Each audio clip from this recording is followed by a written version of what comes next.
नमस्कार, मैं हेमंत कुमार। प्रदेश में लोकतंत्र के महाउत्सव यानी कि 14वीं विधानसभा के चुनाव की तैयारियां शुरू हो चुकी है, शंखनाद हो चुका है और सभी पार्टियां और राजनीतिक दल सियासी शहनाई के सुरों के साथ अपना अपना राग अलापने में लगे हुए हैं। चारों ओर जब विकास और विकास की बात हो रही हो तो यह जानना जरूरी हो जाता है कि क्या धरातल पर भी कुछ विकास का उतना ही अस्तित्व है जितना कागजों में बताया जा रहा है। फिलहाल हम पंचायत समिति कार्यालय के बाहर हैं। लोहावट विधानसभा क्षेत्र पिछली बार परिसीमन के बाद अस्तित्व में आया। करीब 2 लाख मतदाताओं की संख्या वाला एक क्षेत्र, जहां से भाजपा के विधायक वर्तमान में जो हैं गजेंद्र सिंह जी खींवसर हमारे साथ हैं। ये चर्चा आज हम करेंगे सीधा संवाद जनता और जनप्रतिनिधियों के साथ। हमारे साथ जो चर्चा में भाग ले रहे हैं, मैं जानकारी आपको दे दूं, वर्तमान विधायक हमारे साथ हैं गजेंद्र सिंह जी खींवसर, पूर्व मंत्री भी आप रहे हैं भाजपा में। बाबाराम जी बिश्नोई, प्रदेश मंत्री भाजपा। और धनंजय जी, आप भी युवा कार्यकर्ता हैं, पार्टी के सक्रिय कार्यकर्ता हैं, भाजपा से आते हैं।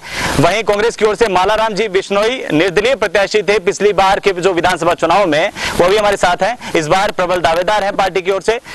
केसरी चंद जी सरपंच हैं लोहावट के। हीराराम जी जीएसएस ग्राम सेवा सहकारी समिति के अध्यक्ष हैं। जगदीश जी सिहाग, आप भी कांग्रेस से आते हैं। केशुराम जी भील वार्ड पंच हैं। चिमनपुरी जी गोस्वामी हैं वार्ड पंच। विजयलाल प्रजापत जी हैं, अध्यक्ष हैं यूथ कांग्रेस के लोहावट से।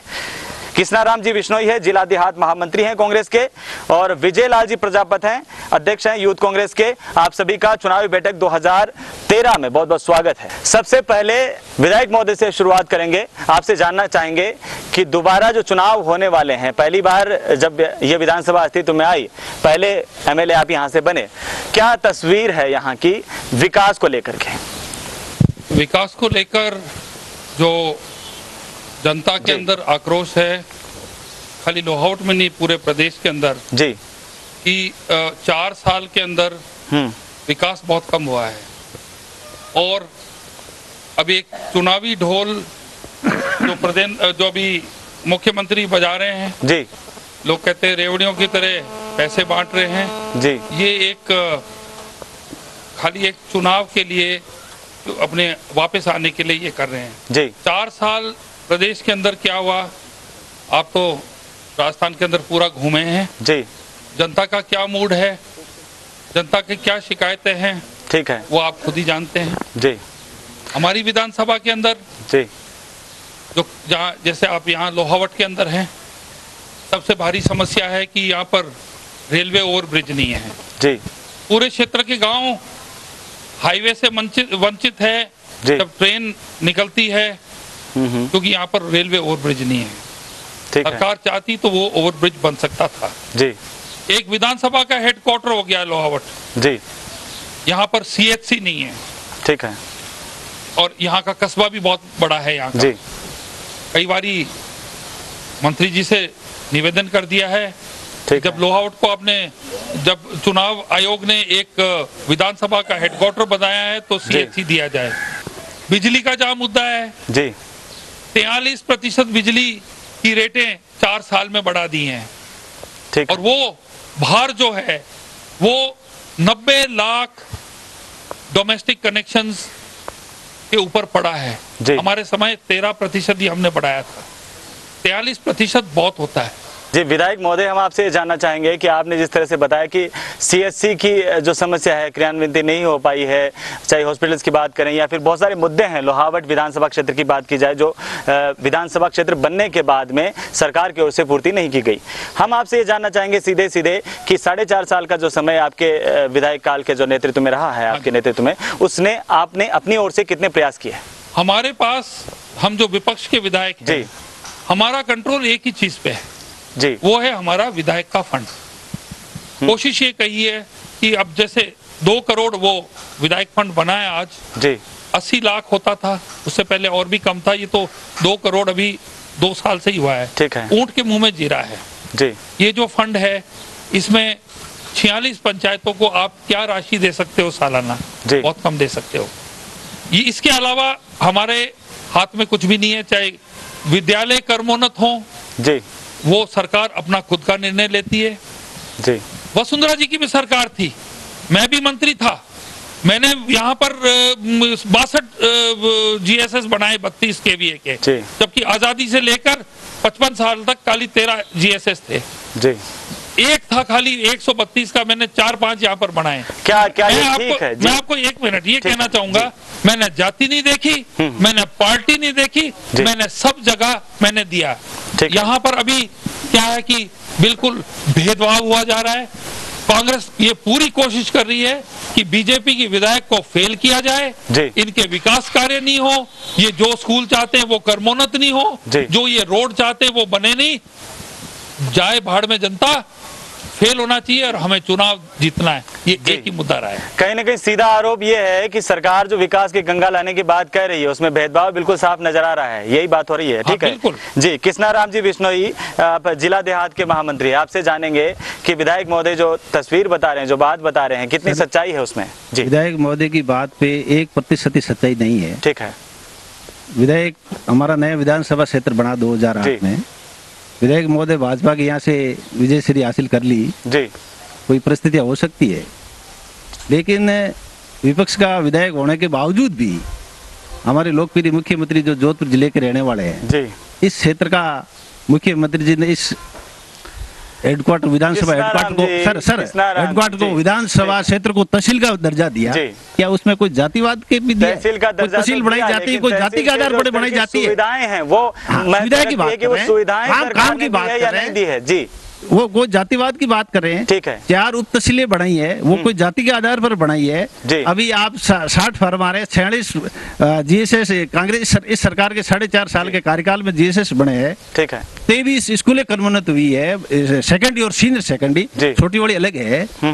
इतने ढेर सारे काम हुए। कोई जातिवाद की जो बात करें विधायक महोदय, उस बात से मैं कभी सहमत नहीं हूँ। कहीं ना कहीं ये मान लीजिए कि सरकार ने तहसील तो बना दी, शिक्षा के क्षेत्र में तहसील तो बना दी है, लेकिन जो ढाणियों के सुविधाएं हैं कृष्णाराम जी, वो शायद देने में नाकाम रही है सरकार, ये तो मान रहे हैं। क्या चीज देने में, क्या चीज देने में? सीएससी होनी चाहिए, सीएससी की मांग है, या एजुकेशन के सीएससी की मांग है, सीएससी की मांग है। मंत्री जी के, मुख्यमंत्री जी के पीछे पड़े हुए हैं, और इस आचार संहिता से पहले पहले सीएससी भी होने वाली है, सीएससी भी होने वाली है। मुख्यमंत्री जी के 4.5 साल से पीछे पड़े हुए हैं, तो ऐसे मुख्यमंत्री जी आपकी बात नहीं सुन रहे, तो उनकी क्या? बिल्कुल सुन रहे। आचार संहिता से पहले सीएससी बनेगी।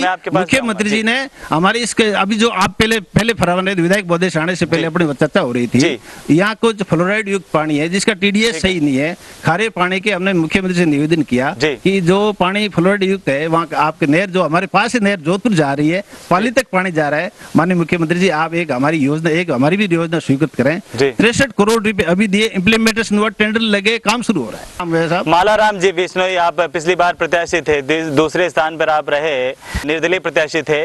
जो लोहावट विधानसभा क्षेत्र की बात होती है, तो क्या कमियां इस विधानसभा में आज भी हैं जो दूर नहीं कर पाए हैं? विधायक भी दूर नहीं कर पाए हैं, तो सरकार भी दूर नहीं कर पाई है। हमारे विधानसभा क्षेत्र में जी सबसे पहले तो यहाँ का लोकल आदमी होना चाहिए। ठीक है।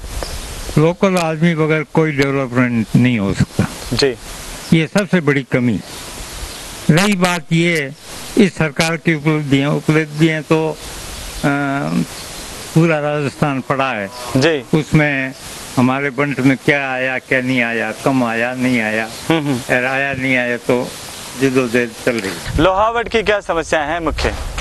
लोहावट की सबसे बड़ी है यहाँ सफा खाना होना चाहिए, ए ग्रेड का, ठीक है, वो नहीं हो रहा है। ठीक है मालाराम जी, मैं वापस आपके पास आऊंगा। पब्बाराम जी बिश्नोई है, इनसे पहले जान लेते हैं। पब्बाराम जी, अगर लोहावट विधानसभा क्षेत्र की पूरी बात करें तो क्या समस्याएं आपको नजर आ रही है यहाँ पे? सबसे बड़ी बात तो यह है कि यहाँ पर युवाओं के साथ बहुत बड़ा खिलवाड़ हो रहा है जी। अभी इस शासनकाल में जब आरटीआई के तहत विधानसभा से सूचना मांगी गई जी, उस सूचना के आधार पर ये पूछा गया कुल कितने लोगों को नौकरी दी गई, तो बताया गया कि 55,000 लोगों को नौकरी दी गई। उसके बाद में पूछा गया कि सेवानिवृत्त कितने हो गए, सेवानिवृत्त हुए 48,000।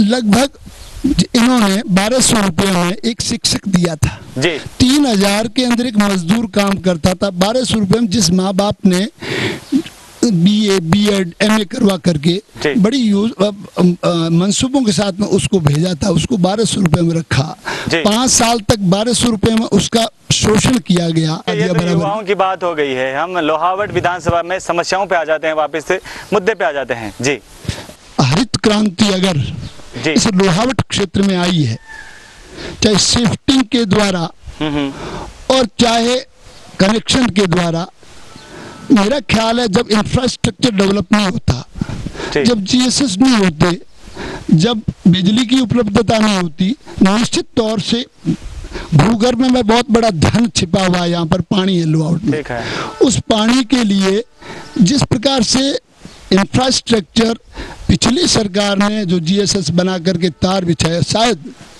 आज ये स्थिति है कि इन तारों के अंदर बिजली नहीं है। किसान को जिस समय में बुआई का समय है उसके अंदर कटौती कर देते हैं ताकि वो बाद में बिजली के लिए आंदोलन ना करे। और ऐसी परिस्थितियां पैदा कर दी गई है जिस बिजली को 20 घंटे लगातार अलग से ये ढोलकी वाला करके और घरेलू बिजली दी जाती थी, जो है वो लगातार बढ़ रही है। पब्बाराम जी, आपकी सरकार थी तब भी यही समस्या थी, जब कांग्रेस की सरकार है तब भी यही समस्या है, जबकि कांग्रेस कहती है कि 12,000 मेगावाट इन्होंने उत्पादन किया है, फिर भी समस्या का हल नहीं निकला। तो कहीं ना कहीं नहीं, ये खपत है वो ज्यादा है और मांग लगातार बढ़ रही है। नहीं, एक मैं निवेदन कर देता हूँ, खपत और मांग का नहीं है, इनकी बिजली का प्रबंधन नहीं है। इनको पहले से अंदाजा नहीं कि अगले मौसम में कितनी बिजली चाहिएगी, उसका सौदा पहले करना होता है, जैसा गजेंद्र सिंह जी ने पहले कर लिया करते थे और कभी भी बिजली की कमी नहीं आने दी कि किसानों को कभी आंदोलन करने की जरूरत नहीं पड़ी। अभी बार बार आंदोलन करने पड़े हैं। और अब जो घोषणाएं हुई उसका एक थोड़ा सा उदाहरण मैं दे दूं। हाँ, बता दीजिए। ये घोषणाएं कर रहे हैं, कहते हैं कि 25 किलो मुख्यमंत्री जी ने 1 रुपये किलो कर दिया गेहूं।